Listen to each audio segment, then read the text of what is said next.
Hello friends, എൻ്റെ പുതിയൊരു വീഡിയോയിലേക്ക് എല്ലാവർക്കും സ്വാഗതം. ഇന്നത്തെ എൻ്റെ വീഡിയോ എന്ന് പറയുന്നത് ഒരു വീറ്റ് ഫാം വിസിറ്റിംഗ് ആണ്. ഞാൻ ഇടയ്ക്കൊക്കെ അലൈൻ ടു റാസൽ ഖൈമ പോകുന്ന സമയത്ത് ഷാർജ എത്തുന്നതിന് മുമ്പേ മെലൈഹ എന്ന് പറയുന്ന ഒരു സ്ഥലത്താണ് ഈ ഒരു വീറ്റ് ഫാം ഉള്ളത്. എന്തായാലും ഇന്ന് ആ ഒരു വീറ്റ് ഫാമിൻ്റെ സൈഡിലേക്ക് പോകാനാണ് എൻ്റെ തീരുമാനം. അങ്ങനെ ബ്രിഡ്ജ് ക്രോസ് ചെയ്ത് ഓപ്പോസിറ്റ് സൈഡിൽ ഇറങ്ങി ഞാൻ വീറ്റ് ഫാമിൻ്റെ ഗേറ്റിൻ്റെ മുന്നിലെത്തി. ഈ കാണുന്നതാണ് ഗേറ്റ്. ഇതിൻ്റെ തൊട്ടടുത്തായിട്ട് തന്നെ ഒരു സെക്യൂരിറ്റി റൂമുണ്ട്. അപ്പോൾ അവിടെ ചെന്ന് അന്വേഷിച്ചപ്പോഴാണ് അറിഞ്ഞത് ഇവിടെ വിസിറ്റേഴ്സിന് അലൗഡ് അല്ല എന്ന്. പിന്നെ നമുക്ക് ഈ സൈഡിൽ കാണുന്ന ഈ ഒരു ചെറിയൊരു എൻട്രൻസ് വഴി നമുക്ക് ചെറുതായിട്ട് ഉള്ളിലേക്ക് കടന്ന് ഈ ഒരു വീറ്റ് ഫാം നന്നായിട്ട് കാണാൻ പറ്റും. 2022 ഈ വീറ്റ് ഫാം ഇവിടെ തുടങ്ങിയത്. തുടങ്ങുന്ന സമയത്ത് ഏകദേശം 400 ഹെക്ടറോളം ഉണ്ടായിരുന്ന വീറ്റ് ഫാം ഇപ്പോൾ ഏകദേശം ഒരു 880 ഹെക്ടറോളം ആയി വികസിച്ചു. വളരെ മനോഹരമായിട്ടുള്ള രീതിയിലാണ് ഈ ഒരു മൗണ്ടൻസിൻ്റെയൊക്കെ ഒരു താഴ്വാരത്തിലായിട്ട് ഈ വീറ്റ് ഫാം കാണുന്നത്. അതിവിശാലമായി കിടക്കുന്ന ഈ വീറ്റ് ഫാമിൻ്റെ ഇടയ്ക്കിടയ്ക്കായിട്ട് കമ്പിവേലി പോലെ കാണപ്പെടുന്നതെന്ന് പറഞ്ഞാൽ അത് ജലസേചനത്തിനായിട്ടുള്ള പൈപ്പ് ലൈനാണ്.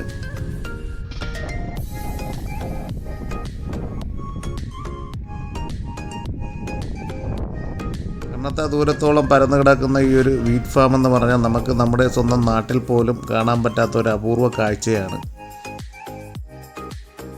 ഈ കാണുന്ന കെട്ടിടം എനിക്ക് തോന്നുന്നു അഡ്മിനിസ്ട്രേഷൻ ഓഫീസും അതുപോലെ തന്നെ ഇവരുടെ മറ്റ് കൃഷിക്ക് വേണ്ടി ഉപയോഗിക്കുന്ന സ്റ്റോക്കുകളും മറ്റും വയ്ക്കാനുള്ള ബിൽഡിംഗ് ആണെന്ന് തോന്നുന്നു.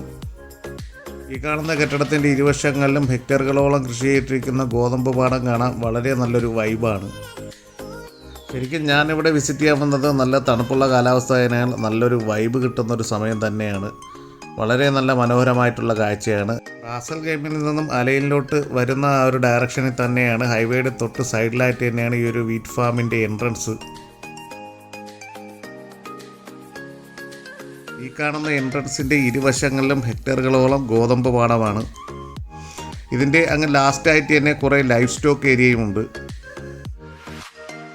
നമുക്ക് ഈ ഒരു ഫാമിൻ്റെ ഉള്ളിലേക്ക് കിടക്കാൻ അനുവാദമില്ലെങ്കിലും പുറത്ത് നിന്ന് ഫോട്ടോയൊക്കെ എടുക്കാൻ പറ്റും. നല്ലൊരു വൈബ് കിട്ടുന്നൊരു സംഭവം തന്നെയാണ്. എന്തായാലും എല്ലാവരും ജസ്റ്റ് ഒന്ന് കാണേണ്ട ഒരു സംഭവം തന്നെയാണ് ഈ ഒരു വീറ്റ് ഫാം എന്ന് പറയുന്നത്. വീഡിയോ ഇഷ്ടപ്പെട്ടാൽ ലൈക്ക് ചെയ്യുക, ഷെയർ ചെയ്യുക, ചാനൽ സബ്സ്ക്രൈബ് ചെയ്യുക. പുതിയൊരു വീഡിയോയുമായി ഞാൻ വീണ്ടും വരാം. അതുവരേക്കും ഗുഡ് ബൈ.